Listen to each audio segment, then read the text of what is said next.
The Mount Clemens City Commission is now in session. Please rise for the pledge.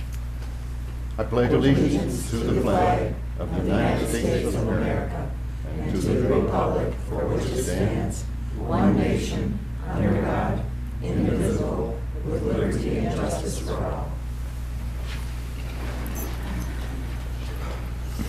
Roll call, please. Bunton. Here. Campbell. Here. Ford. Here. Fournier. Here. Crop. Here. Menser. Here. Motion to excuse Mayor Dempsey. Motion to excuse Mayor Dempsey. Second. Campbell. Yes. Ford. Yes. Fournier. Yes. Crop. Yes. Menser. Yes. Bunton. Yes. Okay. Announcements, acknowledgements, communications, and reports. Do we have any? None? Okay. Then moving right along. Adoption of the agenda. Have a motion? Your Honor, if I could, I'd like to add an item to the consent agenda to be considered as item 10B. Okay. Questions? Oh, sorry, go ahead. Do you need a new No motion? questions? Okay. Don't you- Then motion? Move to approve the agenda as amended. Support. All right. Roll call, please. Ford. Yes. Fournier. Yes. Crop. Yes. Menser. Yes. Bunton. Yes? Campbell. Yes. Okay. Next item is public participation. This is the time when members of the audience can come to the mic and address the commission on your with comments, your concerns. We ask you to state your name, your address, and your local address or city address, and a 3-minute time limit. So do we have any? Open mic.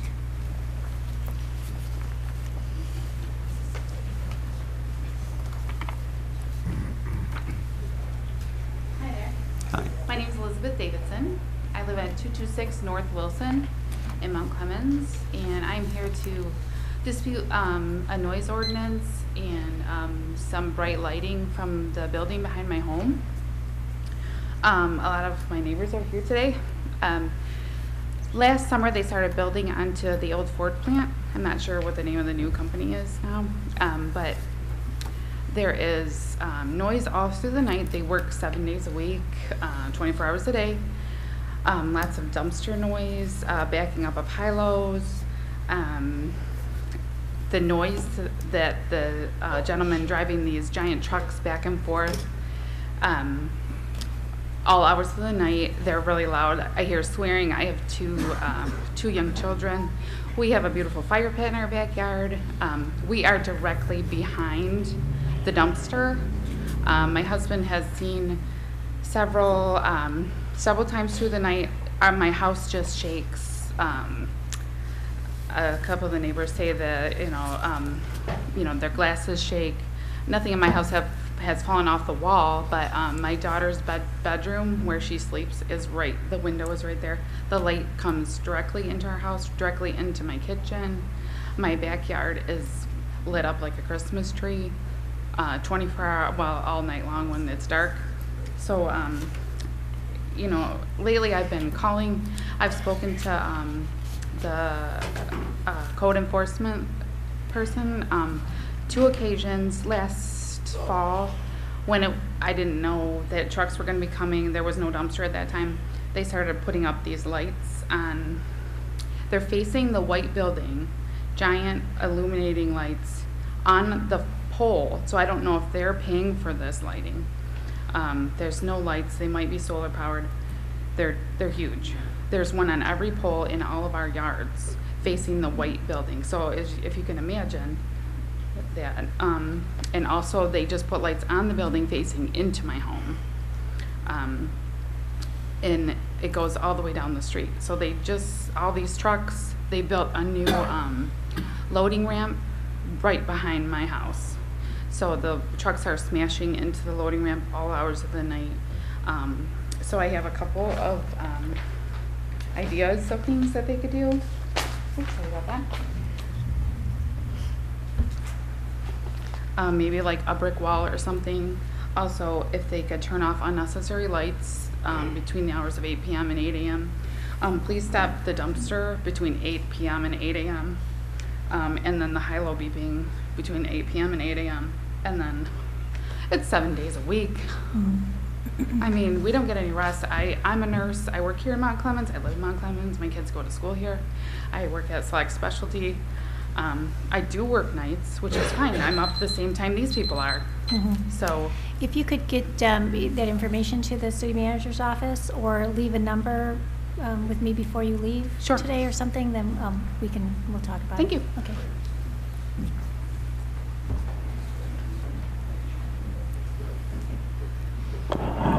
Gloria Haller, 260 Cass. I wish her luck with that, but I'm going to keep in touch with her, because if you do something for her, you need to do something for us.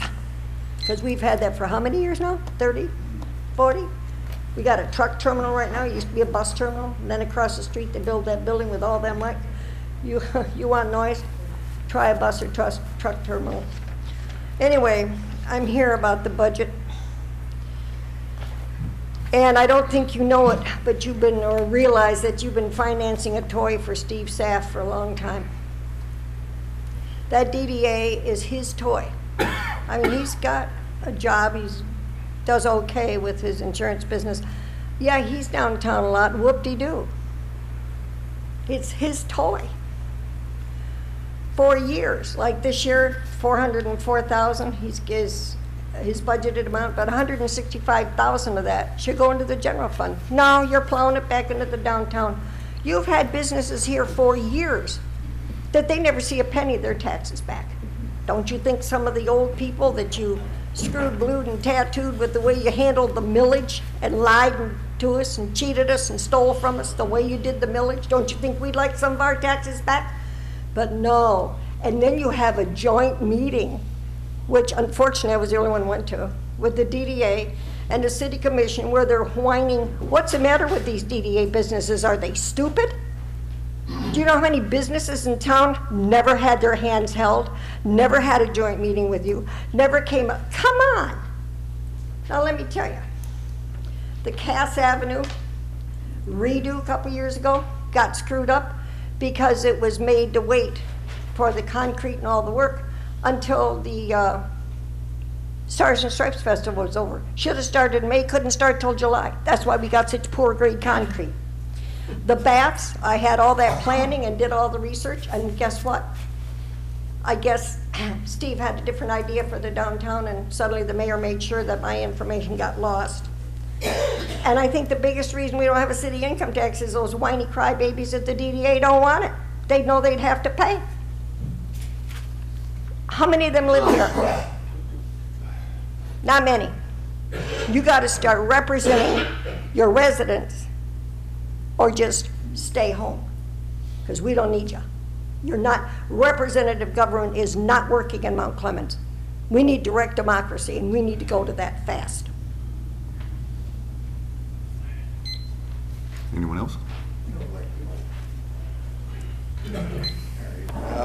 This isn't the first time you've seen me. You've seen me in the other part too. This is part 1 of 2. I recently read an article in the Free Press. It was about Birmingham and their downtown renovation. I didn't get much through until I saw halfway through the article when somebody was quoted to say, Detroit achieved 3.3 miles of streetcar and complete rebuilding of Woodward, but like many other older downtowns like Mount Clemens and Pontiac, likely lack the resources to do so in the foreseeable future, end quote. Well, I am going to try to do my best to give all of you the resources that I see could help us get us to a financial plausibility to fix our downtown, because those are fighting words to me. The first thing I want to do is one last attempt at trying to convince everybody here about medical marijuana.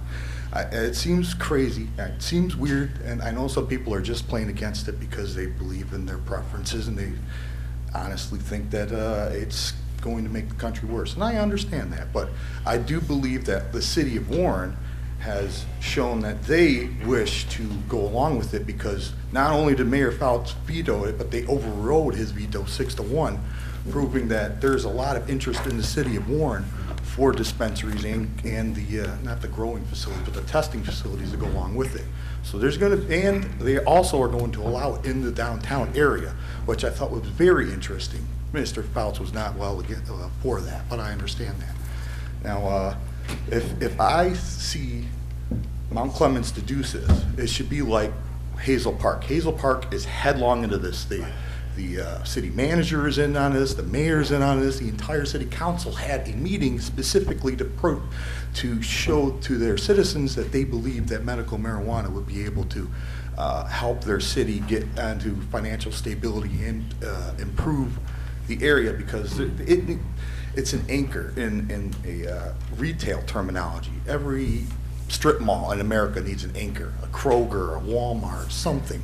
And unfortunately, our city has been drawn away by the Myers and the Walmarts that are just down the street. We need something to attract citizens downtown.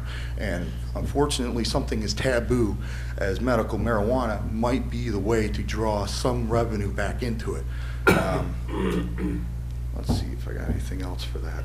Oh yes, and I feel like it's a lot more than just that. It's about trying to end this drug war altogether, because at this point we have seen the Mexican cartels completely take over that country. There are journalists being bad things and politicians just disappearing, and they control that country. And it's because 60% of their income is based off of the drug trade that we give them. So as long as there are customers, they are going to go find them. And until we become the providers of that resource, they will be those providers until we find a way to, well, bully them out of the market, so to speak. Thank you.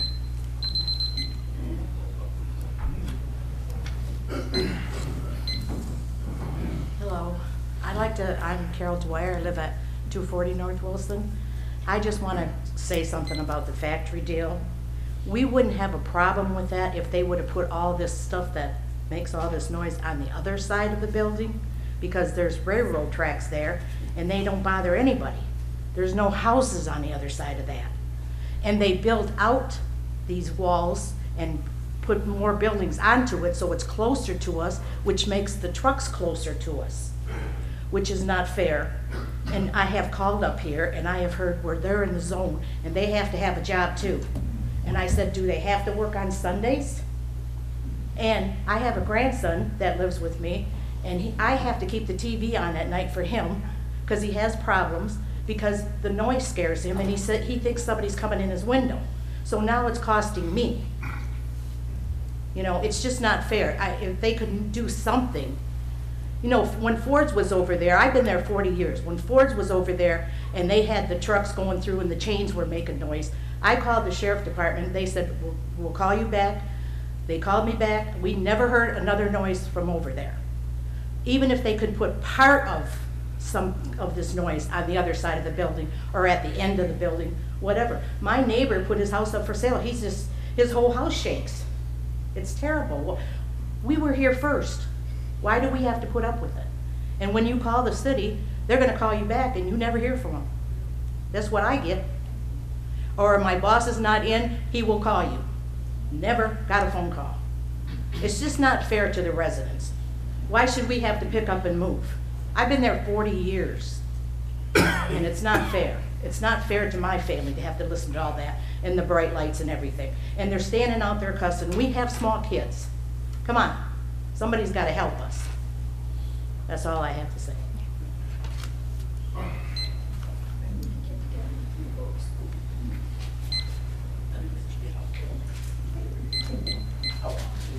Hello, my name's Dave Carpenter. I live at 198 North Wilson. My dad lives across the street at 195 North Wilson. He's been there probably 45 years. His health ain't good. He couldn't make it today. But the same thing. It's 80 degrees this weekend. I got a bonfire pit. I got a horseshoe pit. We're out there with people. You can't hear nothing. The 10 feet from my things where the truckers are parked, the gap, you know, the fumes from the diesel, you can't even be out there. It's like, forget it. And, you know, I'm a local 58er, International Brotherhood of Electrical Workers. We got a code of excellence and etiquette about work and noise. From 7 o'clock to 6 is work time. That it's quiet time, there's zoning things, I mean, it's mostly in residential like this, but this is a residential area for a new construction or whatever like that.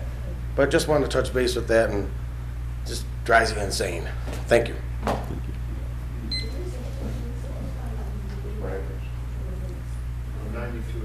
We're 92 and a half North Wilson. I've had stuff knocked off my wall by these trucks. I mean, it shakes my What's your name, house. sir? My name is Scott Burnett. And address? Address too? You did? 192 and a half Okay. North Wilson. All right. I'm only 10 feet from the gate, from the fence. I mean, I woke up the other night, my head's all bloody, my pillow's all bloody, because I got pictures of my grandkids on the wall and knocked them off and hit me in the head. You know, I used to live at 116 Hubbard, 4 houses from the railroad tracks. It didn't shake stuff off the wall. You know, the train don't do that. You know, there's no call for this. You know, from 7 in the morning till 7 in the morning the next day, Monday through Sunday, that's uncalled for. 24/7. I mean, that's the whole thing. I mean, some of us sleep. We can't because, bam, they hit these trucks so hard it knocks stuff off our wall. You know? I mean, it's uncalled for. I mean, I've been a business owner half my life. You know? There is a city ordinance to when you can smash trucks into trucks. I mean, they're smashing the rig into the trailers all night and all day long, where it literally shakes. I mean, if you come to my house, you can go to like this to my bathroom sink. It's about ready to fall off the wall because it hits so hard it shakes my whole house. Like I said, I'm only from me to you, from the fence. You know, that's all I got to say.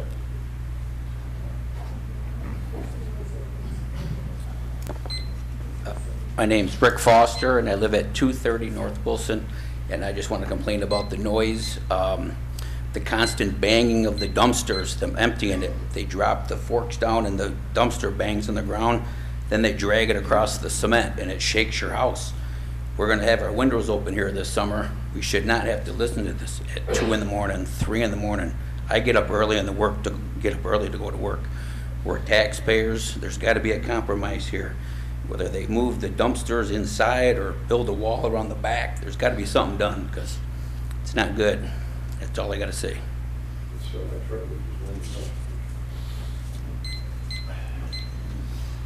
Hi, I'm Mike. I'm Michael Gaiman. I live at 192 North Wilson. I have a complaint about the factory. Okay. Same thing that everybody's saying. I have a sheet here I went door to door, and I wrote this up on the computer, and this is what it says. The property in question at 151 Lafayette, Mount Clemens, FCA, Mount Clemens, the date, 2/15 of 2018. Started walking door to door. It says, once peaceful neighborhood is now being decreased in value because of this noisy factory. This factory behind North Wilson has excessive air and noise pollution complaints and the smell of diesel fuel all day and night. The noise of clanging and banging all hours of the day. We, the taxpayer citizens, are getting nowhere with the city because every time I call, they say they're going to call me back, and they never call me back. And now this factory installed these new lights, and some of these lights they put up were on the telephone poles in our own backyards. The lights in our yards are blinding lights, and you know, if I go outside at night, and I got a fire pit too, and I like to, you know, enjoy my property. I take a lot of pride in my property. I keep up on my lawn. I do a lot of home repairs on my house, and I pay a lot of money in taxes on 192 and a half, or 192. It's like $3,600 a year, okay? Because I got 2 houses on this property and a garage, and I think, and I had this,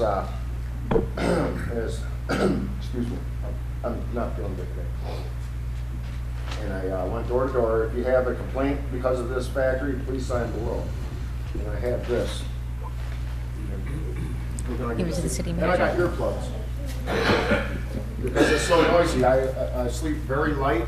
I have to put earplugs in. My son can't sleep at night. My wife can't sleep at night.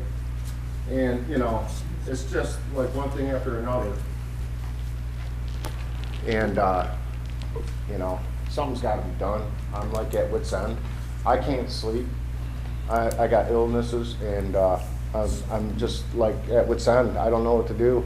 I take a lot of pride. I paid good money for my house, and I think something should be done, a compromise, you know. And I have these police tickets too, because I've called the sheriffs a couple times. They won't make a police report, but they gave me these tickets. Should I give these to you too? Thank you. Yep. What are the tickets for? It's, All right, thanks for hearing me out, guys. That's my complaints. excuse on number, complaint numbers.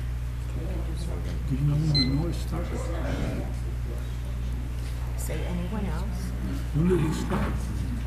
That's the first I've heard. Good. Michelle Weiss, 18200 Terra Drive, Downtown Development Authority.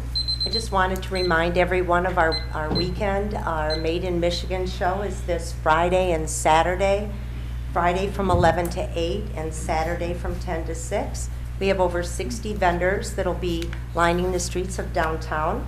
We also have a Roscoe the Clown show for the kids at 11 a.m. And then we have a fashion show from the Fashion Factory at 1 o'clock at the Fountain Stage. This year we're adding the Kids Business Fair. We'll have 20 children from ages 7 to 17 that will be set up on the Cherry Street Mall. And these are our young entrepreneurs that have come up with products to sell. And they will also be exhibiting their goods, and they will be winning prizes for their visual and marketing and merchandising. Also at noon to 2, we will have the Mount Clemens Kiwanis Club doing their bike rodeo. They'll give away 1,000 helmets to the kids. They'll also have a bike parade and crafts and face painting for the kids. So we have a lot going on for the weekend, just on Friday and Saturday. Thank you. Are the children's events both days? Children's events are only on Saturday. Thank you.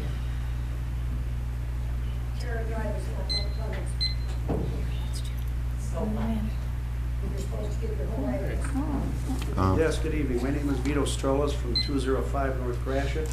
I just wanted to touch base that we are going to have our car cruise / show on June 2nd, which is Saturday. This year, on Friday night, we have registration, but something new this year is we're going to have the group, the Thrill and the Thrill-ettes, the Motown group. There's a 6-member band, and we're going to have that both nights. It's free to the public, and we're hoping people can come down. And then also on Saturday, even though it's a car cruise, we are going to have monster trucks and things like that parked on Market Street for the kids, younger kids to enjoy. So it's a very family-friendly event, and to be honest, we're very thrilled about it, just like the name of the group, Thrill and the Thrill-ettes. So if you have an opportunity to come by, and like I said, they do a lot of shows here statewide, and we're happy to have them this year. And it's at no cost. It's no cost to the city. We have numerous people that have donated money to help out our program. So thank you very much. Yep. Do we have anyone else? Okay, then we will close the public participation, and we have administrative responses to issues and questions raised during previous meetings. I have none for you tonight. None. Okay. Approval of minutes for our last meeting. Do I have a motion? Motion to approve the minutes of the work session from 4/16/18 and the regular commission meeting from 4/16/18 and the work session from 4/23/18. Second. Okay. All right. Roll call, please. Fournier, Yes. Crab, Yes. Menser, Yes. Bunton, Yes. Campbell, Yes. Ford. Yes. Okay, so next is general business. 9A, public hearing to consider the City of Mount Clemens proposed 2018-2019 fiscal year budget and 2018 tax year millage rates. We have a motion. Motion to open the public hearing to consider the proposed 2018-2019 fiscal year budgets and 2018 tax year millage rates. Support. Okay. Roll call? Nope. No? I'll read it. Okay, you'll read it. I'm sorry. This public hearing is to consider the proposed 2018-2019 fiscal year budgets and property tax millage rates. Total citywide millage rates are proposed to be 22.0334 mils, and total downtown development authority district millage is proposed to be 1.61010 mils. The public hearing was advertised in the classified portion of the CNG Journal publication on April 25th, 2018, in accordance with the city's charter. Okay, now, this is a public hearing. You may come to the mic, state your name, your address, and adhere to our 3-minute rule. Open mic.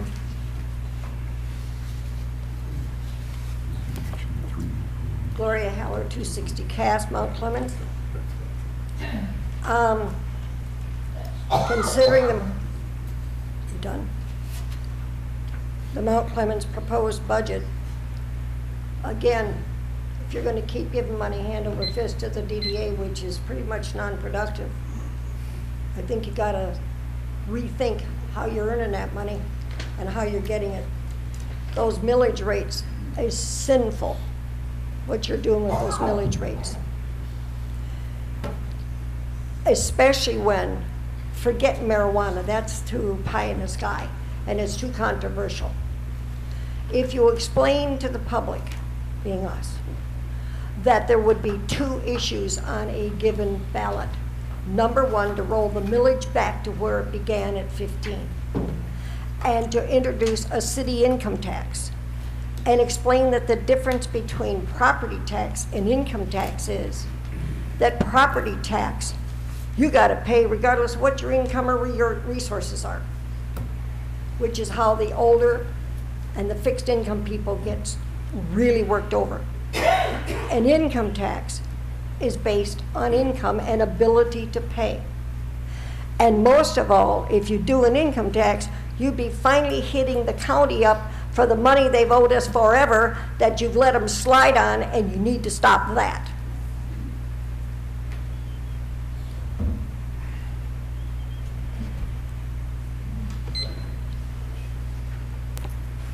I have more alternative ideas. First thing first is we need to find a way to get LED streetlights. Cities across Michigan have been doing it, and they've noticed what was it? Large percentages of their budget in lighting be reduced by probably hundreds of thousands of dollars per year after the initial investment. Maybe like I think Gibson Delaney had to do $500,000, and then they saw $130,000 reduction of their energy cost after they installed it all. So that would be a good idea because we have some pretty old lights and we could use some new ones. The other idea is a city tax on income. Whether it be from city, people coming into the city, or residents that work in other places, the state collects the tax, yes. But as Grand Rapids has shown, the city must handle the processing and the refunds of said city tax. So it is still a double-edged sword indeed. Another idea is what the city of Farmington did and other cities in southern Oakland County. They have worked with the county in order to get what is called, what was it called? Basically, the RRO. It's a large recycling organization where southern Oakland County has worked to basically reduce the amount of money that their garbage collection has to the point to where we get $1,000 for our recycling. Farmington Hills has gotten $548,000 last year alone. They've recycled 53% of their trash, and they're going to go up higher because they're going to get curbside clothing pickup. They're collecting so many things, and the crazy part is the mulch. We pay $30,000 a year for mulch collection, but they get paid to have their mulch picked up, so that way the recycling people can sell the mulch. So I thought that was interesting. That's where half of the money came from, was the mulch. So we should really look into trying to work with Macomb County or Oakland County in order to build like some sort of recycling system to where all the cities can use it like southern Oakland County has in order to reduce their budget, because $57,000 of our budget is used into the trash. recycle, trash program altogether. If we were to find some way to balance that part of the budget with an intense recycling initiative, then we could use that $57,000 towards the $7,000 that is in our street budget presently.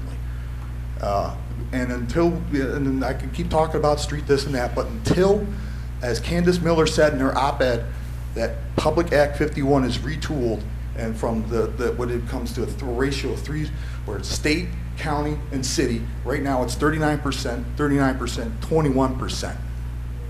We are getting completely whatevered by the state of Michigan. And we have been for a very long time because of the formula.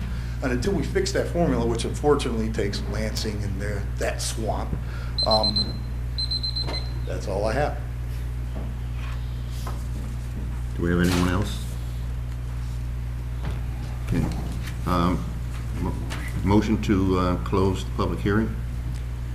Motion to close the public hearing on the proposed 2018-19 fiscal year budgets and 2018 tax year millage rates. Support. Have a roll call, please. Crop, Yes. Menser, Yes. Bunton, Yes? Campbell, Yes. Ford, Yes. Fournier. Yes.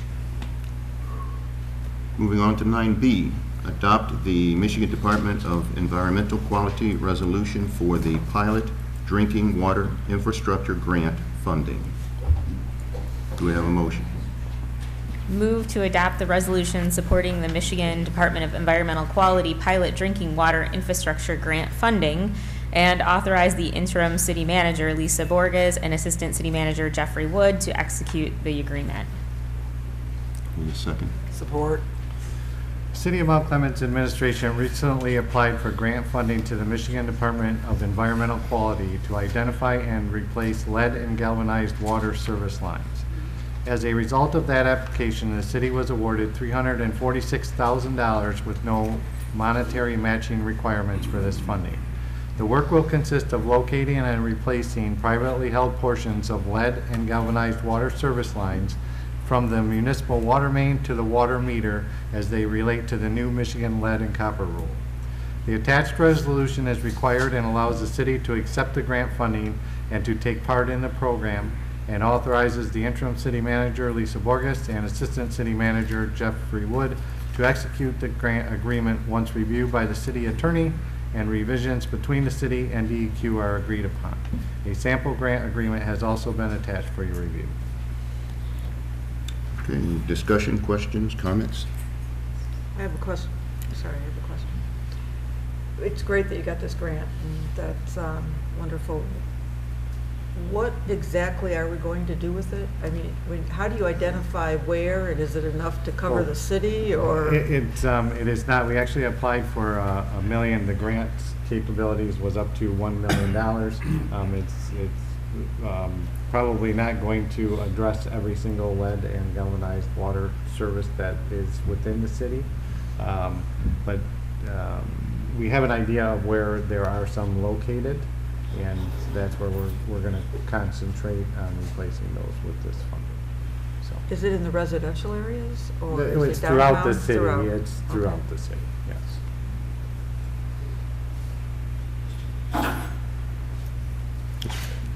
I just wanted, on the page 14, there is a start date already filled in on that sample DEQ thing. That's going to be fixed. Yeah, absolutely. Yeah, that is just actually a sample agreement. That's not the entire agreement. Yeah, because it's got a start and an ending date. Right. Are we learning where these are from the audit that AEW is working on now, and is that, or do we need to wait till that is completed before we begin all of this? No, it actually, again, we know where there are some of them. It's the lead taps where they go into the water main, and so the city is familiar with those locations. Again, some of those will have to be identified, and there's not sure of all of the means through engineering how they can identify which are which, but they'll be able to identify so that we can replace Okay, Denise? So when we identify a residential home that, has to have the lead pipes changed, are we going to, put their, front lawn generally back into the, either reseed it or sod it and put it back the way it was? Absolutely. Okay. yeah. Will there be any It- disruption to the sidewalks then? Because, There very well could be, and all of that would be covered. We'll do a bid process, and it would actually be a contractor doing this, doing that work, and so, yeah, it will be back Okay. to as close to it was as we possibly can. okay. But it is the street hookup that you're going to be fixing, not the It's- pipes it's within going the all the way. house, inside the house? It's going all the way from the water meter. What's Outside. being looked at is from the water meter all the way to the main, which is Okay. in the street. So. Anyone else? Okay, roll call? Menser, Yes. Bunton, Yes? Campbell, Yes. Ford, Yes. Fournier, Yes. Crop. Yes. Okay. Item 9C, request for approval to extend the engineering service contract between the City of Mount Clemens and Anderson, Eckstein, and Westrick, Inc. Do we have a Motion to approve the extension to the engineering services contract between the City of Mount Clemens and Anderson, Eckstein, and Westrick Incorporated. Support. The city has contracted with Anderson, Eckstein, and Westrick Incorporated, AEW, to provide engineering services to the city since May of 2013. AEW has requested an extension of the contract and has committed to holding the same pricing from the 2013 bid process for an additional 5 years as they remain understanding of the financial constraints of the city. AEW has a strong history of serving municipal clients dating back several decades and is very familiar with the needs of the city of Mount Clemens. At this time, city staff is recommending that the city award an extension to AEW. The contract extension has been attached for review and has been reviewed by the city attorney's office. Questions, comments? I just want to have you clarify that this contract will go from 2018 to 2023. Prices from Yes, 2013. that's correct. Thank you.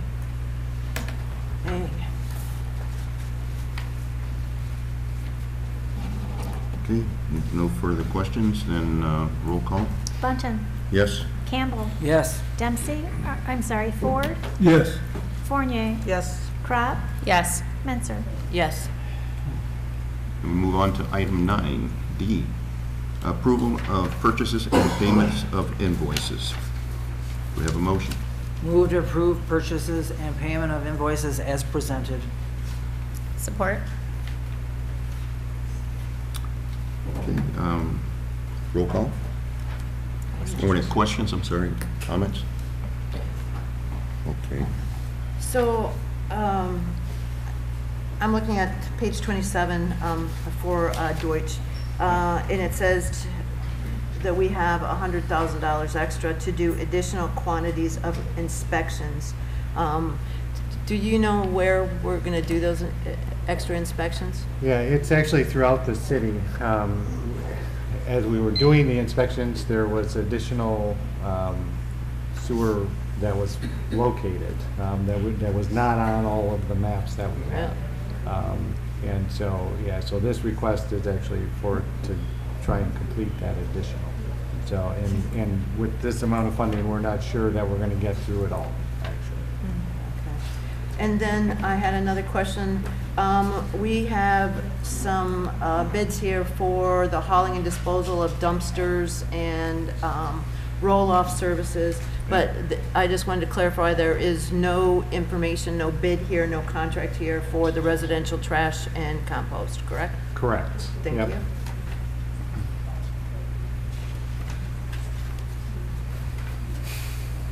I'm good. I have one question too. On the, some of these bids, I noticed we get 6 or 7 bids. We've taken the lowest one in each situation, which I'm sure you've looked at other factors besides price. But in the one, when you look at the AEW project, and there was Deutsche, is that how you say it, Environmental? Yep. That's the one we awarded it to. They were Right. at 470, Yep. 470,000. Greenscape was at 755,000, which, with everything else in between, what, do they add extra services, Greenscape, or is it all the exact same bid? Why I mean, that's hundreds of thousands of dollars Right. difference. It's not uncommon in the bid process. Occasionally, there are companies that will submit a bid not really wanting that job, but not wanting to be removed from that bid list. And so they will jack up the pricing because they don't really want the job, but want to continue to be looked at within the city. So there's a multitude of reasons. It could be where they're coming from, you know, the mobilization costs, all kinds of things. But we So- do look at other factors Oh, besides absolutely, price. yes. Okay. But there is instances where we have no choice but to take the lowest bid, correct? Like roads projects and things? Yes, well, especially when it comes to a Michigan Department of Transportation type of grant funding, there is no choice but to take the low bid. Absolutely. You should keep in mind there's a difference between projects that you bid and projects that you are asking for requests for proposals. Right. Requests for proposals, price is not the sole consideration. Experience, numerous other factors are. But bids, if you are bidding a project, normally you are going to accept a low bid. Okay. And that bid is typically, it's apples to apples. Everybody is looking at that same exact project. Engineering services that you just extended is a professional service where if you put it out for an RFP, you may get a number of different hourly amounts, etc. However, the price is not really the determining factor. You could have someone who is just setting up an engineering firm giving you a real cheap price, but they have no experience. Thank you. Okay, any other comments, questions? Okay, roll call, please. Campbell, Yes. Ford, Yes. Fournier, Yes. Crop, Yes. Menser, Yes. Bunting. Yes. Okay, item 10, consent agenda. Do we have a motion? Move to approve consent agenda as presented. And amended. And amended. And amended. Support. Okay. Roll call? Ford, Yes. Fournier, Yes. Crop, Yes. Menser, Yes. Bunting, Yes. Campbell. Yes. City managers report. A work session is scheduled for Monday, May 21st, 2018 at 6 p.m. prior to the next regular city commission meeting to discuss medical marijuana licensing. A special election will be held tomorrow on Tuesday, May 8th for the purpose of voting on the Macomb County Community College millage proposal. Polls will be open from 7 a.m. until 8 p.m. Please note that those voters who usually vote at Turner Chapel and Carnes Jermaine Jackson Community Center will vote at City Hall for this election. Farmers Market Mother's Day event Saturday, May 12th, 2018 on North River Road is from 8 a.m. until noon. And I'd like to thank everyone who came out last Friday to clean up Shadyside and MacArthur Park. A huge thanks to the Clinton River Watershed Council, Advancing Macomb, DTE Energy, Simple Adventures, Six Rivers, the City of Mount Clemens, and Macomb County Sheriffs, Sorrento Pizza, and many more for all coming together and partnering in such a successful cleanup. That's all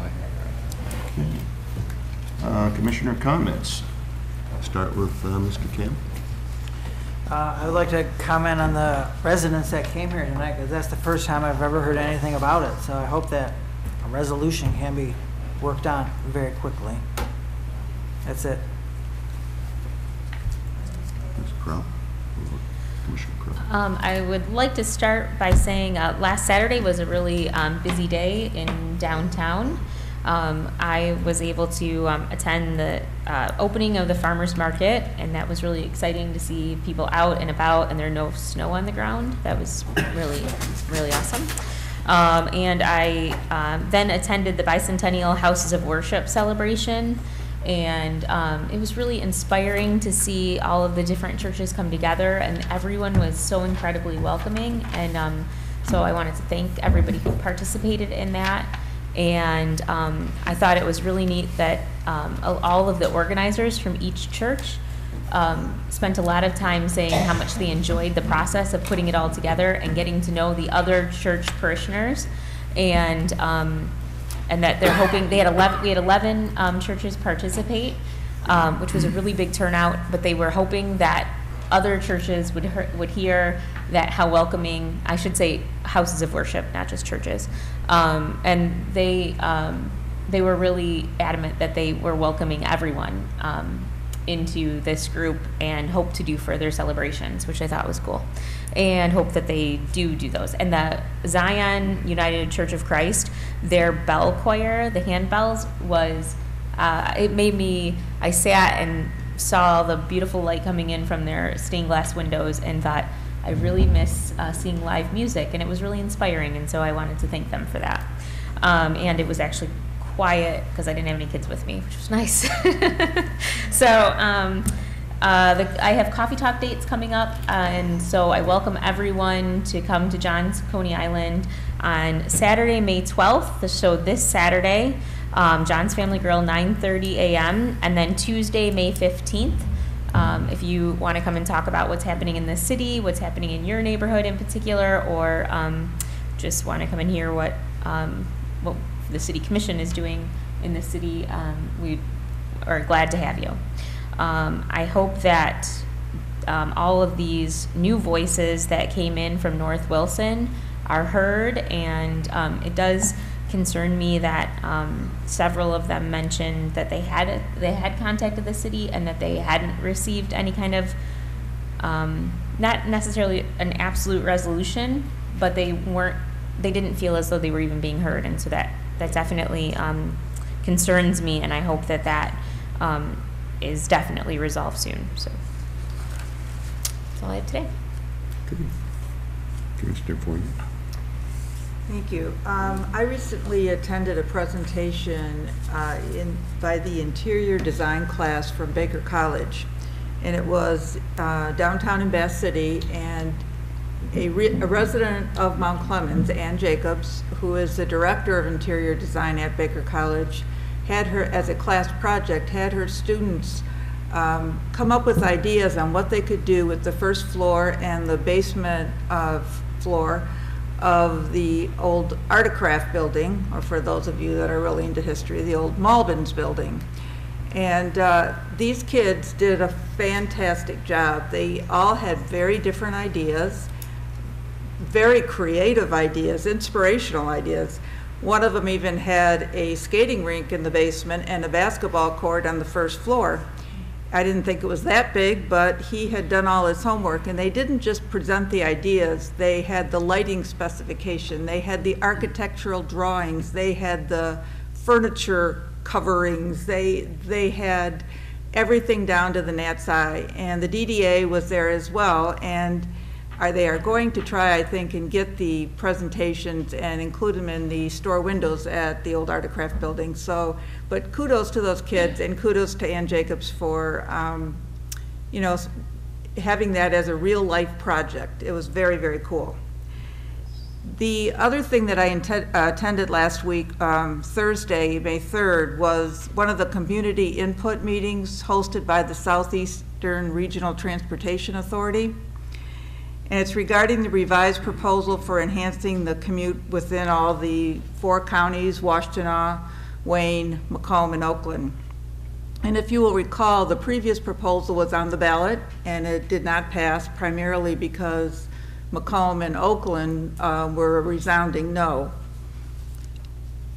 The last proposal, I believe, was 1.2 mills, which would have increased our property taxes by that in all of the counties.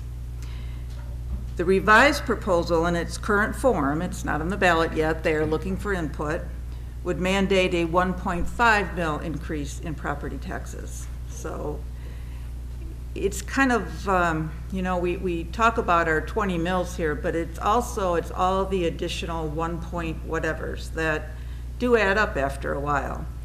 And they plan to collect, if they were to implement this, 5.4 billion over a 20-year period.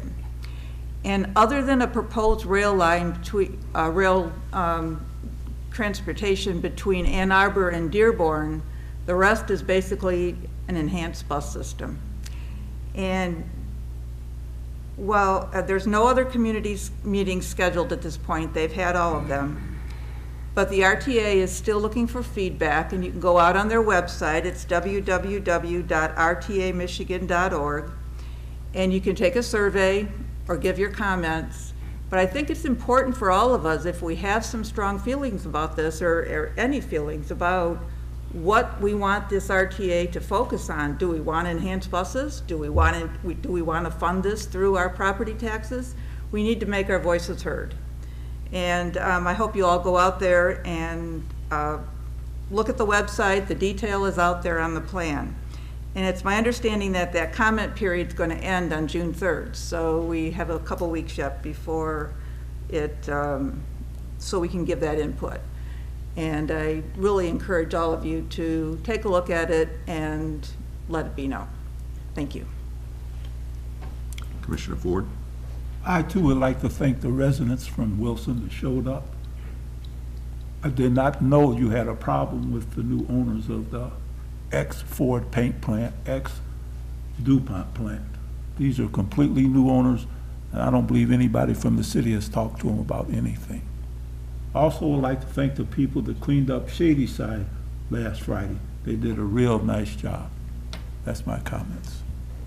Very good. Commissioner Menzer?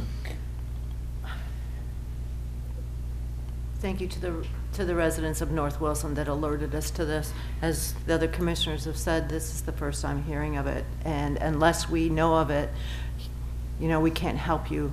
We can't move the thing forward, and we can't have discussion with, you know, the city management staff. So thank you for alerting us to that. Don Worrell has been the director of the Mount Clemens Public Library since 1985, the director for 32 years. He began his career there in 1973, so he has worked at the library and for the city for a total of 45 years. He helped steer the library through rough economic times. He increased digital services. He has overseen the staff, particularly Deb Larson, in their efforts to create the largest and most thorough archive of Mount Clemens historical documents. He will be retiring at the end of June this year. So I encourage everyone to stop in at the library and say thank you for his services, show him some appreciation for the things that he has done, his outstanding service and his dedication, and for making Mount Clemens a better place to live, work, and play. So if you're listening, or you're Don Worrell, thank you so very much. Once again, congratulations go out once again to Janae Phelps, senior, Mount Clemens High. Stand up and take a bow. Janae was just named as a Macomb County Academic All-Star. She is involved in an impressive number of clubs.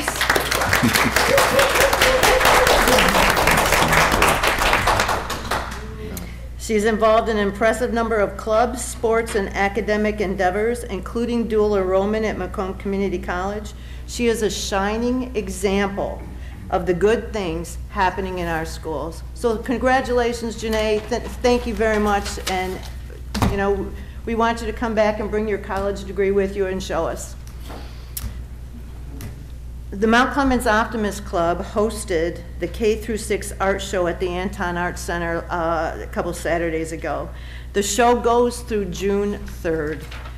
If you haven't looked at artwork from a kindergartner lately or a third grader, go take a look at the artwork there. Some of it is truly impressive. How they envision things, how they envision, you know, everyday common things, birds and people's faces and trees and their dreams of what the world could look like. It was really eye-opening to me, and it was really a lot of fun. And some of these, it was so nice to see all of the parents. It was so crowded in there because these kids' parents came and their other relatives came, and they were so excited to see their artwork on the walls. It was one of the best things I've ever done. I mean, I was just handing out cookies and juice, but it was just so exciting and just so fulfilling to watch how excited these children were to see their artwork. It was just amazing. And so I hope you get a chance to just go in and see it. Some beautiful, wonderful stuff. And as far as the car show that Mr. Strolis talked about, that is also the weekend that the Anton Art Center is doing its downtown art fair. So the ladies can go to the art show and look at their the wonderful crafts that are being sold, and the guys can go look at the cars, and then you can meet up at one of the bars and restaurants downtown. Sounds like a good thing to me. And in keeping with my tradition, where I've been in Mount Clemens in the last month, I've been to O'Halloran's. I think I kind of have my own table there now. I went in the other day and somebody was sitting there and I'm like, hey, get out of my table. I've been to Little Lorraine's. I've been to Orleans. I've been to Bath City. Of course, I've been to the Anton Art Center. I was at Gus's Coney Island, the Mount Clemens Grill. I was at Louis'. I stopped in at Weirdsville and Paperback Writers. You can notice most of this is food because I do not cook very well. But there was also a really cool thing that happened in town last week. I don't know if anybody caught it, but there was a pop-up store in the old Thomas Nevin, what is it, 66 Macomb Place. There was a little pop-up store for most of the week. And I wandered in there and I was like, hey, it was really great to see. It was unusual. I think, that building that is being rented by our upcoming The Nest, an incubator for women businesses. So it was really great to see people in there and see things going on. I thought it was just a way cool idea to have an unusual pop-up in town. And so I encourage you to keep your eye on what's going on in town. Thank you. Okay. I guess I'm going to make a light comment. I'd like to see the girls go see the cars too. Anyway, moving on. You've had an example of how city government should work today when our community came to us with a situation and a problem, and it's up to us to react to it and to be able to deal with it and try to get them the proper answer. So we thank our citizens for coming forth and letting us know that there is a problem, and I'm sure our administration and our city commission will react to it in a very positive way. As usual, I would like to give you some special dates and special things happening. Special events for the month of May. Did you know that this is also Date Your Mate Month? Opportunity to show favor to the person you care about, your mate. Anyway, Lupus Awareness Month. It is also National Barbecue Month, which has got to be one of my favorites. National Blood Pressure Month. We should take an opportunity to check your blood pressure if you haven't had it done. Old Americans Month, and that puts me right in the middle. So we have those special events of the month of May. Also, some special days in the month of May. May 8th is National Teachers Day. It is also VE Day, or Victory in Europe Day. It's also World Red Cross Day. May 10th is National Clean Up Your Room Day, and my wife is going to put a big asterisk next to that one. May 13th is Mother's Day, and please don't forget your mother or some woman that you can appreciate that they are a mother. So if your mother is not there to be congratulated or be treated nice, then find a mother and treat that mother nicely. That's quite a task to take. May 15th, Police Officers Memorial Day. Also on May 15th, Ramadan begins at sundown for the followers of Islam. And May 19th is Armed Forces Day. On April 28th, Mount Clemens Community Coalition for Youth and Families, in conjunction also with the National Drug Enforcement Administration, hosted its semi-annual drug take-back event at Wilson School here in Mount Clemens. We are proud to say that we broke our previous record by collecting over 37 pounds of unused, unwanted, expired drugs. This will prevent those drugs from getting into the wrong hands. It'll also prevent it from going into our ecosystem and our water supply, or them being buried into our soil and polluting our soil. So that was one great thing to have happen. We also had a very special Real Talk Day, and we had a person come to us that lived at, or worked at, what am I thinking? A person that went to Mount Clemens High School. She became a movie star, and she came back to speak to us, and that would be Erica. Peoples, thank you. Forgive me, mental slip. Anyway, she came and spoke to the people, and she was very good, and the people, the students and the adults that were there really appreciated that. I forgot to write that up, so I had to shoot that off the top of my head, and I guess you'll have to forgive the short lapse of memory. Commissioner Wisdom for tonight. Honesty is the first chapter in the book of wisdom, and that's by Thomas Jefferson. And I think that's all, unless someone else has an add-on. Then we have a motion to adjourn. Motion to adjourn. Support. All in, oh, I'm sorry, roll call? Fournier? Yes. Crop? Yes. Menser? Yes. Bunton? Yes. Campbell? Yes. Ford? Yes.